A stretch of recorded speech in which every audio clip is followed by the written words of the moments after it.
해마다 성탄절이 되면 교회보다 세상이 먼저 성탄절을 축하합니다. 그리고 성탄절 소식을 전합니다. 성탄절 맞이 상술이라고 하죠. 성탄절 되면 거리에 가게들마다 그 안개등으로 크리스마스 트리를 만들고 캐롤송을 들려줍니다. 심지어 방송도 이 성탄절 특집 방송이 방영이 됩니다. 성탄절 되면은 다들 뭐냐면 외식도 많이 하고요. 외출도 많이 하고 뭔가 재미있는 일, 즐거운 일을 찾아가지고 사람들이 약간 흥분하기도 하고 들뜨기도 하고 특별히 이 어린 아이들 그리고 또 청년들은 그 성탄절 맞이 특별한 행사들을 많이 가십니다. 그리고 또 우리 이제 연세 드신 분들은 성탄절 겸해서 송년회를 해가지고 모임이 많아요. 그래서 여기저기 모여서 맛있는 음식을 먹기도 하고 기뻐하기도 합니다. 근데 올해는 이 성탄절 트리의 불빛보다 이 응원봉인가요? 응원봉 그 불빛이 한국을 휩싸고 있습니다. 사람들은 성탄절 방송보다 이 뉴스에 특별히 이 탄핵 방송에 많은 관심을 가지고 있습니다. 성탄 전야에도 불을 밝히는 국민들의 모습을 보면서 최근에 이렇게 간절히 바라는 일이 있었을까라고 생각해 보았습니다. 2016년이었던가요? 박근혜 대통령 탄핵 때 그때도 성탄절 즈음에 밤마다 그냥 사람들이 모여가지고 그때는 촛불을 들었던 것 같아요. 근데 아마 올해는 촛불 대신 손에 들고 응원봉이라고 하더라고요. LED 등을 갖다가 막 들고 사람들이 밤만 되면 모이고 있습니다. 아마도 어떤 사람에게는 최고의 성탄절 선물, 신년 선물은 탄핵 가결, 탄핵 인용이 아닐까 하고 생각을 해봅니다. 아마도 많은 국민들의 이런 혼란 상황을 빨리 끝나기를 기다리고 있습니다. 이러한 기다림이 우리에게 간절합니다. 근데 오늘 우리가 밤마다 응원봉을 들고서 밝히듯이 2000년 전 이스라엘 땅에 살던 하나님의 백성들은 간절히 하나님의 약속을 기다렸습니다. 바로 하나님께서 약속하신 구세주에 대한 기다림입니다. 오늘 성경 말씀을 통해서 구세주를 기다렸던 이스라엘 사람들의 마음을 담기를 축원합니다. 자, 오늘 성경에 나오는 주님께서는 약속대로 베들레헴에서 나셨습니다. 주님을 기다리는 사람들이 주목했던 한 지명이 있습니다. 바로 약속의 땅 베들레헴입니다. 성경은 약속의 책입니다. 그래서 하나님께서 약속하신 말씀을 기록해서 전해준 책입니다. 이 약속이 어긋나지 않으며 이 약속을 지키시는 분이 세상을 창조하신 하나님이십니다. 그렇게 누구보다도 신뢰할 수 있으며 굳건한 반석 같습니다. 우리 다 함께 1절에서 7절까지 말씀 읽겠습니다. 1절에서 7절까지 말씀 함께 읽겠습니다. 시작. 그때 가이사 아구스도가 영을 내려 천하로 다 호적하라 하였으니 이 호적은 구레뉴가 수리아 총독이 되었을 때 처음 한 것이라. 모든 사람이 호적하러 각각 고향으로 돌아가매 요셉도 다윗의 집 족속이므로 갈릴리 나사렛 동네에서 유대를 향하여 베들레헴이라 하는 다윗의 동네로 그 약혼한 마리아와 함께 호적하러 올라가니 마리아가 이미 잉태하였더라. 거기 있을 그때 해산할 날이 차서 첫 아들을 낳아 강보로 싸서 구유에 누였으니 이는 여관에 있을 곳이 없음이로라. 아멘. 예수님에 대한 소식을 지어낸 이야기나 허구의 존재로 생각하는 사람들이 의외로 많습니다. 그렇게 누가복음은 이러한 사람들의 생각을 알고서 당시의 시대적 배경을 정확하게 전합니다. 바로 로마의 아우구스투 황제 시절, 그리고 구레뇨라는 사람이 수리아 총독으로 재임하던 시절이라고 시간을 한정합니다. 그리고 신약 성경에 등장하는 역사적 인물이 한 명 더 있습니다.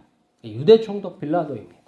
로마사를 보면, 로마의 역사를 보면 빌라도가 언제부터 언제까지 예루살렘의 총독으로 재임했던지, 그러니까 유대의 총독으로 있었는지가 역사로 나옵니다. 다만 이러한 시절에 요셉과 마리아가 베들레헴을 찾는 이유가 있습니다. 바로 호적하러 가기 위해서입니다. 여러분들 호적 알아요? 호적?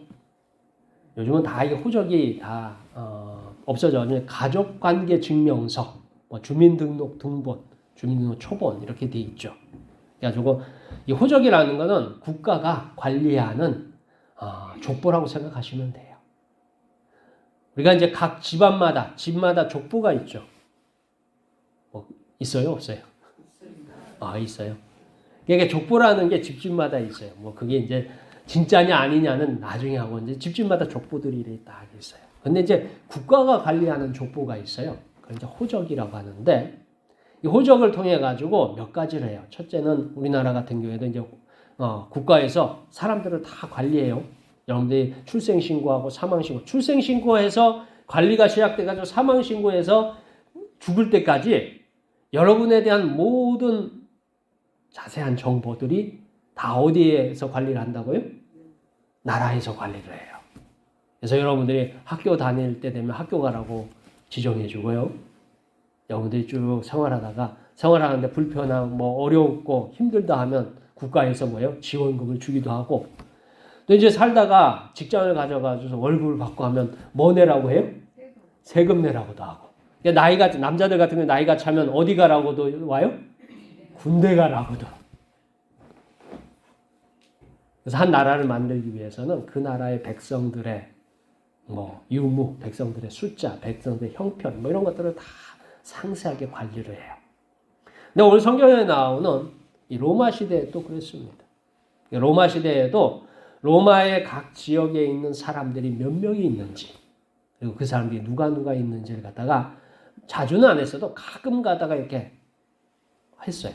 근데 마침 이 아우구스토 황제 시절에 호적하라 해가지고서 이 호적을 다 정리를 하는 거예요. 그래가지고 이제 명령이 떨어졌어요. 그러니까 이스라엘도 이제 로마의 통치를 받는 식민지였지만 그 사람들도 다 뭐예요? 이제 호적을 하러 찾아가요. 그럼 찾아가려면 어디로 가냐면 본적지를 찾아가요. 여러분들 이제 본적지 해가지고 이제 본적지를 찾아가면 거기에 이제 친척들부터 해가지고 이렇게 쭉 내려오는 가계도가 있죠. 족보가 있어요. 그러면 거기서 누구네 집 아들들, 누구네 집 뭐 해가지고 이렇게 쭉 정리가 돼요. 근데 아무튼 이 요셉과 마리아가 베들레헴에 호적하러 찾아갑니다. 원래 요셉은 다윗의 족속이라고 나옵니다. 그러니까 다윗은 유대 지파예요. 유다 지파. 그러니까 유다 지파의 다윗 집안이에요. 그래서 요셉도 어쨌든 이 호적을 하기 위해서 갔습니다. 자, 예수님께서 베들레헴을 나셔야 하는 이유가 있어요. 성경에 보면 예수님께서 베들레헴에서 태어나셨다 해요. 그거는 바로 구약 성경의 약속이 베들레헴을 가르치고 있습니다. 구약 성경 미가 5장 2절에서 말씀입니다.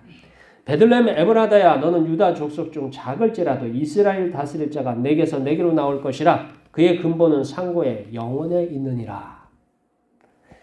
그리고 마리아를 통해서 태어나는 것조차도 약속이 되어 있습니다. 이사야 7장 14절의 말씀입니다. 그러므로 주께서 친히 징조를 너희에게 주실 것이라 보라 처녀가 잉태하여 아들을 낳을 것이요 그의 이름을 임마누엘이라 하리라. 즉 주님의 탄생에 관한 내용은 우연히 이곳을 찾은 한 여인을 통해서 태어난 것이 아닙니다. 오래전부터 하나님께서 선지자들을 통해서 계획하시고 약속하시는 것들을 하나씩 이루어가는 과정 중에 있어요. 그래서 그 내용을 증명하기 위해서 신약성경은 구약성경을 연결해서 설명합니다. 그래서 하나님께서 구약성경에 약속하신 구원자, 하나님께서 구약성경에 약속하신 구세주를 갖다가 쭉 하나님께서 약속해 오셨어요.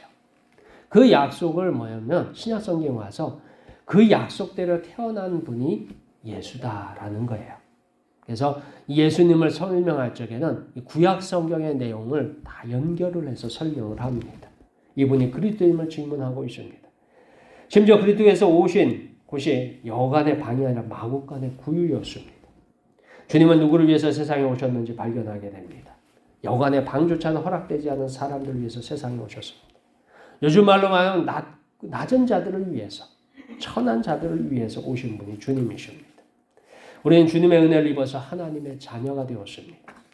그 예수님을 우리가 믿어서 하나님의 자녀가 된 줄 믿으시길 축원합니다. 우리 예수님 때문에 구원받았음을 믿으시길 축원합니다. 자, 오늘 성경에서 주님을 기다렸던 사람들이 있습니다. 오늘 성경에서 주님께서 탄생한 소식이 전해집니다. 이렇게 중요하고 귀한 소식이 천사들을 통해서 세상에 알려집니다. 그 지역 목동들에게 들려줍니다. 바로 주님을 기다렸던 사람들을 향해서 알려집니다. 우리 다 함께 8절에서 14절까지 말씀 읽겠습니다. 8절에서 14절까지 말씀 함께 읽겠습니다. 시작. 그 지역의 목자들이 밤에 밖에서 자기 양떼를 지키더니 주의 사자 곁에 서고 주의 영광이 그들을 두루 비춤에 크게 무서워하는지라. 천사가 이르되 무서워하지 말라. 보라, 내가 온 백성에게 미칠 큰 기쁨의 좋은 소식을 너희에게 전하노라. 오늘 다윗의 동네에 너희를 위하여 구주가 나셨으니 곧 그리스도 주시니라.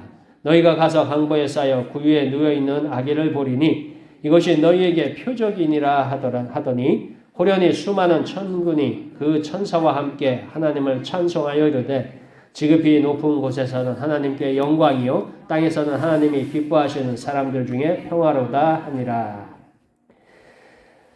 자, 어느 날 밤에 이 목자들이 양떼를 지키고 있습니다. 그러니까 여기도 이제 겨울이에요, 겨울. 겨울에 이제 목자들이 양떼를 지키고 있는데 주의 사자, 천사들이 갑자기 나타났어요. 갑자기 나타나가지고 뭘 하냐면 한 가지 큰 기쁨의 좋은 소식을 전한다 했어요. 그게 뭐냐면 오늘 다윗의 동네에 너희를 위하여 구주가 나셔서 곧 그리스도 주시니라. 이 얘기를 해요. 사실 이제 천사가 나타나려면 어디 나타나느냐 했을 적에 사실 이스라엘 땅에는 예루살렘이라는 곳이 있어요. 그 예루살렘, 거기는 하나님의 성전이 있습니다. 오늘 더 특별히 예수님 태어날 적에는 이 예루살렘에는 세상에서 가장 큰 하나님의 성전이 있어요. 헤롯 왕이 지은 성전인데 그 성전이 로마사에도 나올 만큼 그렇게 크고 훌륭한 성전이 있어요. 자, 천사들이 예수님이 탄생했으면 그 소식을 하나님의 성전에 가서 알려야 되는데 하나님의 성전에 알리지 않고 들에서 양을 치는 목자들에게 알리고 있어요. 그 얘기는 뭐냐면 구주, 세상을 구원하실 구주를 기다렸던 사람이 누구냐 하는 거예요. 주님께서 이 땅에 오실 적에 왜 오셨느냐? 바로 세상을 구원하시기 오셨어요.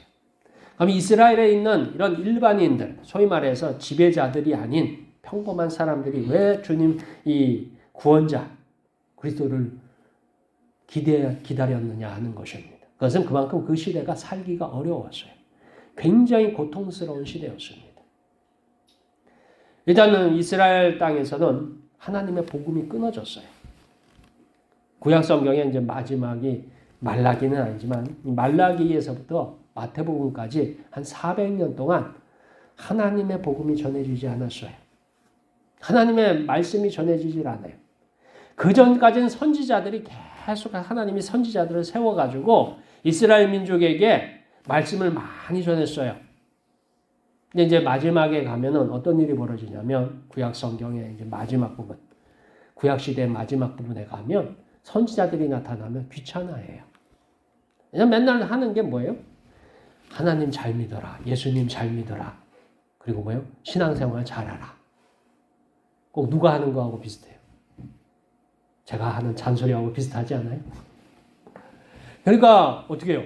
좋은 소리도 여러 번 들으면 기분 나쁜데 듣기 싫은 소리를 계속해서 하면 사람들이 듣고 싶어요? 안 듣고 싶어요?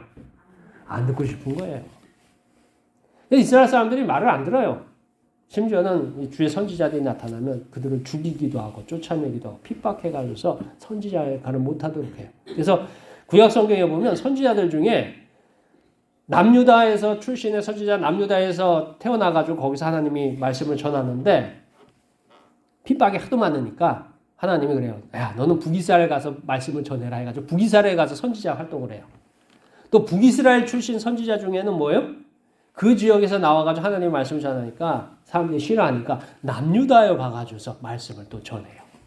그러니까 이래저래 핍박을 많이 받으니까 하나님 말씀을 지키지 않고 하나님에게 관심이 없는 거예요. 그러니까 사람들이 생각할 때 야, 엄마 잔소리 좀 생각하는 거예요. 여러분들이 이제 자녀들을 키워보시면 알겠지만 자녀들이 한 20살 넘으면 엄마 말 들어요, 안 들어요? 어떻게 그렇게 다 똑같이 안 듣는다 마시는. 그때부터 엄마 말이 아무리 옳아도 뭐처럼 생각하는 줄 아세요? 다 잔소리라고 생각해요. 엄마 말이 틀린 게 아니라 옳은 소리를 해도 그거 자기한테 잔소리예요. 그래서 안 들어요. 근데 이스라엘 사람들도 똑같아요. 하나님의 복음이 전하고 선지자들이 아무리 얘기를 해도 야, 나도 충분히 그거 나도 생각할 수 있고 나도 능력이 있는데 무슨 하나님의 말씀을 듣느냐 하면서 듣지 않기 시작합니다. 그래서 하나님께서 그래? 그러면 나도 말 안 하마 해가지고서 말을 안 하기 시작해요. 그래서 몇 년 동안요? 400년 동안. 400년 동안 하나님의 말씀이 이스라엘 땅에 들리지 않습니다. 더 이상 하나님의 선지자가 일어나지 않아요. 사람들이 이제 잔소리꾼이 사라졌으니까 얼마나 편하겠어요. 자기 마음대로 할 수 있잖아요. 자기 하고 싶은 대로 해도 돼. 이제는 뭐 잘못하면 선지자가 와가지고서 왕에게 꾸짖지도 않고 선지자들이 찾아와가지고서 11조를 열심히 해라. 감사헌금 열심히 해라. 이런 말도 하지도 않아요. 그러니까 얼마나 편해요. 자기 하고 싶은 대로 하니까. 하고 싶은 대로 놔뒀어요. 400년 좀 지나니까 사람들이 하나 깨달은 게 있어. 하나님 말씀을 안 듣고 내 마음대로 내 편한 대로 했더니 잘 돼요, 망해요? 철저하게 망했어요. 이스라엘 땅에는요, 이스라엘 민족이 세운 나라가 없어져 버렸어요. 자기 민족이 자기 나라를 세우지를 못해요. 왜냐하면 외부에 강대한 나라들이 와가지고 다 멸망시켜 버렸어요. 그것뿐이 아닙니다. 이스라엘 중에 훌륭한 인물이 태어나질 않아요. 똑똑한 인물이 태어나질 않아요. 왜요? 하나님의 축복이 떠났거든요. 그러니까 망하기 시작합니다. 망하니까 사람들이 이제 그제서 뭐예요? 야, 우리가 큰일 났구나. 우리를 살리고 우리에게 희망과 우리에게 다시금 뭐예요? 능력을 주실 분이 필요하다 해가지고 구세주를 기다리기 시작합니다. 그게 그리스도시에요. 그래서 오늘 성경에 나오는 그 주님께서 오시기를 간절히 원했던 사람들, 그들이 누구였느냐? 오늘 성경에는 목자들입니다. 여러분들 목자들 하면 굉장히 좋은 걸로 생각하는데 그렇지 않아요. 요즘으로 따지자면 뭐냐면 저기 어디 노동자들이에요. 공장에서 일하는 노동자들 같은 거예요. 여러분들 밤에 집에서 자는 사람이 부유한 사람이요, 밖에서 들에서 자는 사람이 부유한 사람이에요. 밤에 따뜻한 방에서 집에서 자는 게 좋지. 밖에서 이 추운 겨울에 밖에서 자는 사람들, 직업 때문에 밖에서 자야 하는 사람들이 있으면 그 사람들이 이제 부유하겠어요? 그 사람들은 죽지 못해서 그 생계 때문에 어쩔 수 없게 하는. 목자들이 그런 거예요. 양을 끌고서 자기 집을 떠나서 그 양을 먹이를 풀을 찾아서 헤매요. 겨울에는 풀도 없죠. 그러니까 아무튼 이 마른 건초들이 있는 땅을 찾아서 헤매다 보니까 들에 가가지고 그 양떼를 먹여야 돼요. 그럼 밤이 되면 어떻게 하냐? 밤이 되면 그 양들을 모아놓고 그 양을 지켜야 됩니다. 그러니까 밤에 찬이슬 맞으면서 거기서 일부는 들어 누워 자기도 하고 일부는 앉아서 졸기도 하고 일부는 거기를 지키는 거예요. 그래가지고 한겨울 내내 돌아다닙니다. 그게 목자의 삶이에요. 오늘날 따지면 24시간 3교대로 야간에 근무하는 공장 노동자들하고 똑같아요. 요즘 공장은 그래도 난방도 잘 돼 있고 냉방도 잘 돼 있지만 이 시절에 냉방이 어디 있어요? 들에서 그냥 자는 건데, 노숙하는 건데. 그만큼 사회적으로 가장 낮은 사람들, 가장 비참한 사람들, 불쌍한 사람들, 그 사람들이 누구를 간절히 바랬냐면 주님을 바랬어요. 그리스도, 우리의 구원자를 바랬습니다. 그래서 그 사람들을 찾아오셨어요. 성경에 보면 나를 간절히 찾는 자가 나를 만날 것이니라. 예레미야 29장 12절 말씀. 여러분 모두 우리 주님을 간절히 찾는 모두 되시길 주의 이름으로 축원합니다. 자, 마치 오늘날 세상을 바꾸기를 희망하는 사람들이 밤마다 응원봉을 들고서 지금 나가고 있어요. 저도 이제 가끔 보는데 요즘은 이제 계속 보고 있어요. 왜냐면 이게 다 끝난 게 아니어서 무슨 일이 벌어질지 몰라요. 그래서 밤마다 이렇게 보고 있는데 그 응원봉을 들고서 사람들이 나가는 걸 보면서 한편으로는 너무 감사하고 한편으로는 너무 미안하고 한편으로는 너무 좀 부끄럽기도 했어요.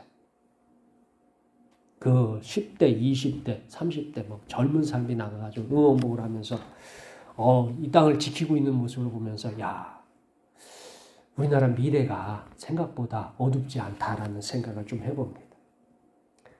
그러면서 현재의 모습에서 잘못된 것들을 자꾸 바꿔가는 그 모습을 보면서 야, 그래도 소망이 있구나라는 생각들을 좀 하며 기도합니다. 자, 이러한 일들이 2000년 전에도 있었습니다. 2000년 전에도 세상이 바뀌기를 원했던 사람들이 있어요. 왜냐하면 로마가 식민지 지배를 하고 있어요. 그래서 로마에서 많은 것들을 뜯어가고 있어요. 이스라엘 민족 중에 똑똑하고 잘나고 능력 있는 사람들은 다 로마에 붙어가지고 로마의 앞잡이를 하고 있어요. 그러니까 뭐 밑에 있는 사람들한테 도저히 숨 쉴 틈도 없습니다. 성경에는 이런 장면들이 또 있어요. 애굽에서 우리 출애굽기를 보면 애굽에서 강제노예에 희생당하던 이스라엘 민족이 나와요. 그것도 애굽에서 노예를 430년 삽니다. 그때 하나님께서 모세를 보내가지고 출애굽을 시키죠. 또 그리고 구약성경에 보면 미디안의 침략으로서 모든 것을 빼앗길 때 기도하던 기드온이 있습니다. 하나님이 기드온을 찾아와가지고 그를 세워가지고 이스라엘 민족을 구원합니다. 오늘도 이스라엘 민족이 고통 가운데서 하나님을 간절히 바랬던 목동들에게 이 주님의 소식, 복음이 전해졌습니다. 오늘 우리도요, 하나님께 기도할 필요가 있습니다. 특별히 나라와 민족을 위해서 기도 많이 하셔야 돼요. 이게 지금 끝난 게 아닙니다. 끝난 게 아니에요. 최근에 뉴스에 보니까 그런 내용이 있더라고요. 방송에 제보를 했어요. 제보를 했는데 누가 제보를 했냐면 그 군인 중에 명령을 받은 군인 중에 그런 군인들이 있어요. 북한에 침투하는 군인들이 있어요. 그러니까 평상시에도 우리가 흔히 말해서 북한에서 우리나라로 침투해 온 사람들을 뭐라고 불러요? 간첩이라고 부르죠. 근데 우리나라에서도 북한에 이렇게 보내는 사람들이 있나 봐요. 근데 그 사람들이 무기를 받아서 그 우리가 말하는 그 12월 3일 날 우리나라 땅 안에 들어와 있어요. 북한을 가야 되는 사람들이 우리나라 땅 안에 들어와 있어요. 그 사람들이 뭐 인민군 군복을 받아서 북한으로 가야 되는데 우리나라 땅 안에 들어왔어요. 근데 방송국에 제보를 했는데 자기한테 주어진 무기가 있대요. 사실은 그러면 안 되는데 이 사람도 워낙 답답한가 봐요. 자기한테 주어진 무기가 폭탄을 받았다는 거예요. 폭탄을. 근데 이게 이제 뭐 계엄이 실패하고 하면 명령이 내려와야 돼요. 복귀하라고. 그러니까 무기를 다시 반납하라고. 명령이 내려와야 되는데 명령이 안 내려오고 있다는 거예요. 그래서 이 사람들 같은 경우에 그 폭탄을 가지고 지금 폭탄을 받았대요. 그래서 폭탄을 받아가지고 그걸 어떻게 할 거냐 하면서 고민하다가 방송국이 제보를 했어요. 자기는 이런 소속으로 이런 명령을 받고 12월 3일에 계엄 때 이렇게 미리 그러니까 우리나라 땅에 어떤 특정한 지역에 침투를 해 있대요. 이제 계엄이 실패했죠. 계엄이 실패했어요. 그러면 이제 그 사람들도 원대 복귀를 해야 돼요. 그러니까 위에서 명령이 내려와야 돼. 복귀를 해라. 명령이 있는데 명령이 아직 안 내려오고 있대요. 그런 상황이 돼요. 그러니까 이게 아직 끝난 게 아닙니다. 끝난 게 아니에요. 지금 위에 우리나라를 통치하고 있다는 그 장관들이나 이런 사람들이 다 자기 머릿속에는 그 사람들 머릿속에는 국가를 생각하는 마음이 없는 것 같아요. 다 어떻게 하면 자기가 살 건지 자기가 이득이 되는지 자기 주머니를 두둑하게 할 건지 이런 생각만 가득 찬 것 같아요. 이번 계엄이 실패한 이유는 간단해요. 군인들이 민주화됐기 때문에요. 장교들이 아니라 일반 군인들이요. 군인들이 국회를 가서 점령하라 했을 적에 그 사람들이 점령할 힘이 없고 능력이 없고 무기가 없어서 한 게 아니라 점령을 거부한 거예요. 군인들이.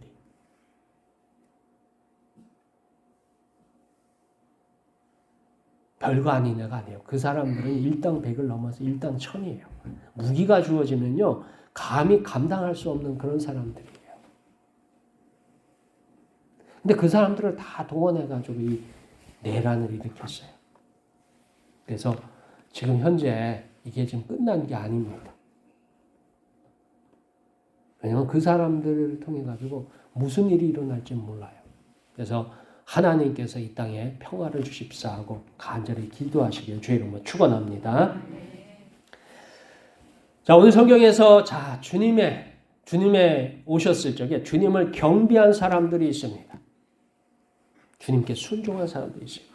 우리는 성경을 통해서 세상의 가장 낮은 곳을 향하신 하나님의 사랑을 확인합니다. 함께 15절부터 20절까지 말씀을 읽겠습니다. 15절에서 20절까지 말씀 함께 읽겠습니다. 시작. 천사들이 떠나 하늘로 올라가니 목자가 서로 말하되 이제 베들레헴으로 가서 주께서 우리에게 알리신 바 이 이루어진 일을 보자 하고 빨리 가서 마리아와 요셉과 구유에 누인 아기를 찾아서 보고 천사가 자기들에게 이 아기에 대하여 말한 것을 전하니 듣는 자가 다 목자들이 그들에게 말한 것들을 놀랍게 여기되 마리아는 이 모든 말을 마음에 새겨 생각하니라. 목자들은 자기들에게 이르던 바와 같이 듣고 본 그 모든 것으로 인하여 하나님께 영광을 돌리고 찬송하며 돌아가니라. 아멘. 자, 천사의 소리를 듣고서 경배하는 목자들의 증언이 나옵니다. 천사들이 예수님께서 베들레헴에서 태어났다라는 것을 얘기해줘요. 그러니까 이 목자들이 그 얘기를 듣고서 어떻게 하자고요? 우리가 베들레헴에 가서 그 아기를 보고 뭘 하자고요? 경배를 하자 해서 아기를 찾아가요. 아기를 찾아가가지고 하나님께서 약속을 이루어 주셨다 하면서 기뻐하며 하나님 앞에 영광을 돌리며 돌아갔다라는 내용이 나와요. 자, 여기서 주님을 경배한 목자들의 모습이 나옵니다. 그리고 마태복음 2장에 가보면요, 거긴 또 다른 사람들이 나와요. 그건 누구냐? 동방박사 세 사람이 나옵니다. 이 동방박사 세 사람이 예루살렘을 찾아가요. 헤롯 왕을 찾아갑니다. 유대 사람들이 아니에요. 외국인들이에요. 외국인들이 찾아와 가지고서 우리가 하늘의 별을 보고서 태어날 왕을 경배하기 위해서 왔습니다라고 그래요. 그러니까 이제 이 헤롯 왕이 도대체 하늘의 별이 빛나면서 별이 가르쳐주는 그 태어날 왕이 누군가 싶어가지고서 이스라엘 중에 똑똑한 사람들, 대제사장들, 서기관들을 다 불러들여요. 그래서 이 동방으로부터 이 박사들이 세 사람이 찾아와가지고 왕을 찾는데, 경배할 왕을 찾는데 그 왕이 도대체 누구냐 하고 물어요.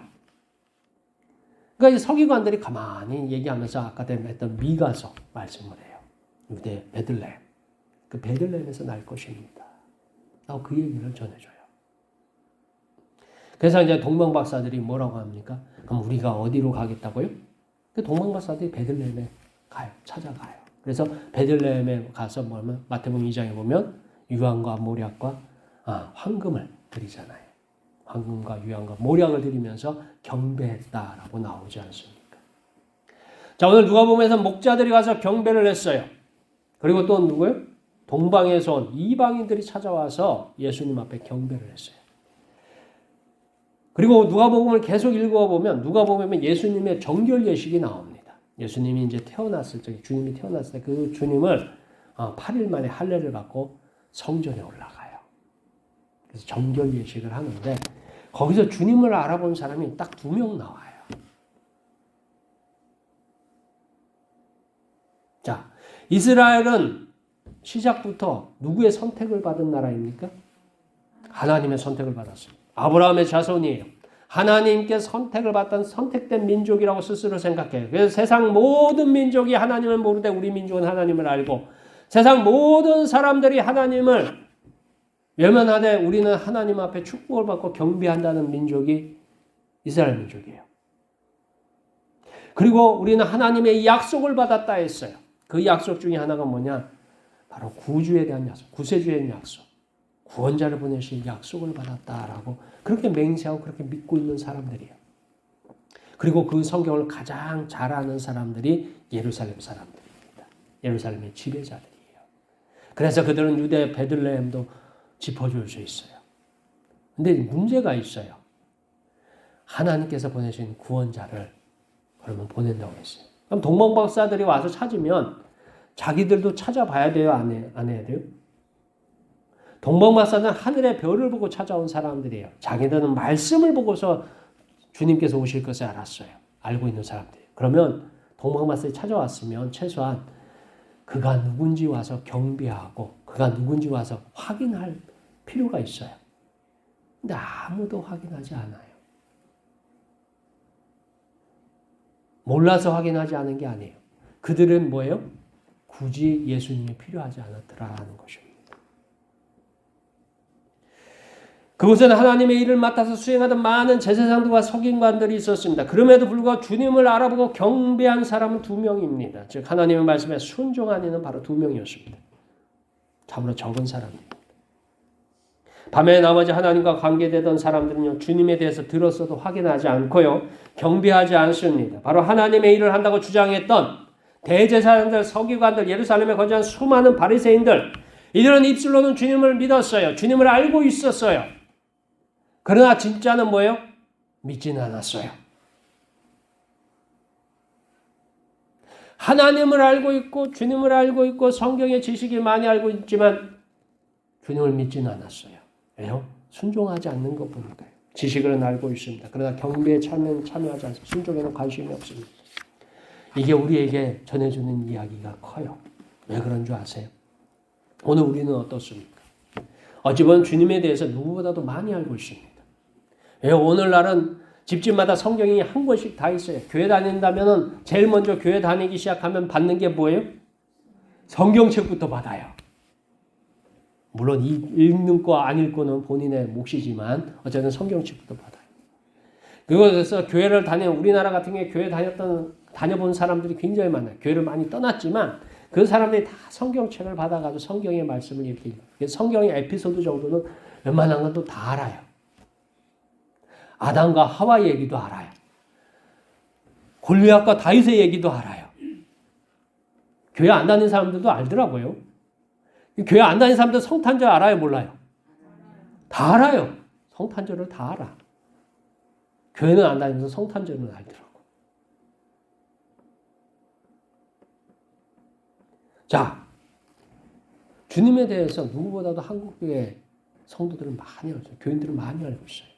어쩌면 그 예루살렘에 있었던 대제사장들, 서기관들보다 많이 알지도 몰라요. 많이 알려나? 모르겠어요. 아무튼 간에 주님에 대해서 많이 아는 사람들이 제가 볼 때는 예수님 오셨던 시절에 유대에 있었던 사람들보다 우리나라에서 주님을 알고 있는 사람이 더 많지 않을까 싶습니다. 집집마다 성경책이 있는 집들은 웬만하면 다 아니까요. 그런데 그 유대에서 예수님을 찾았고 경배했던 사람들, 오늘 나오는 누가복음의 목동들, 그리고 이방인 동방박사 3사람, 그리고 예루살렘 성전에 갔을 적에 예수님을 정결 예식 때 예수님을 알아본 사람은 2명. 이게 예수님을 알고서 경배했던 사람들의 숫자입니다. 자, 오늘 우리는 어떠느냐 하는 거예요. 누구보다 많은 성경 지식을 소유하고 있습니다. 그 모든 사람들이 하나님께 순종하는 것은 아닙니다. 도리어 대제사장이나 서기관이나 바리새인들의 모습을 하고 있습니다. 즉 우리가 아는 게 중요한 게 아니라 우리가 진실로 주님을 경배하고 주님의 말씀에 순종하는 게 중요한 줄 믿으시길 바랍니다. 예전에 서울에서 부목사를 섬길 때요, 영등포에 가면 그 영등포역 옆쪽에 보면 쪽방촌이라는 게 있어요. 쪽방촌. 거기 이제 노숙자들 중에 조금 그래도 조금 여유가 있는 사람들이 그 쪽방촌에 들어가서 살아요. 그래서 저희 교회도 노숙자 사역을 했었어요. 그래서 저희 교회도 노숙자 구역이 한 4개, 5개 정도 있었어요.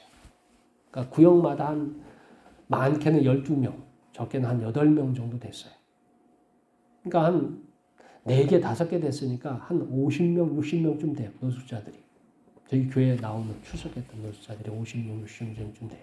그래서 토요일쯤 되면은 그 구역을 맡은 구역장들한테 전화를 해가지고 중요한 오늘 성탄절이나 부활절이나 이럴 때 되면 목욕탕 데려가가지고 목욕 좀 시켜서 데려오라고 해요.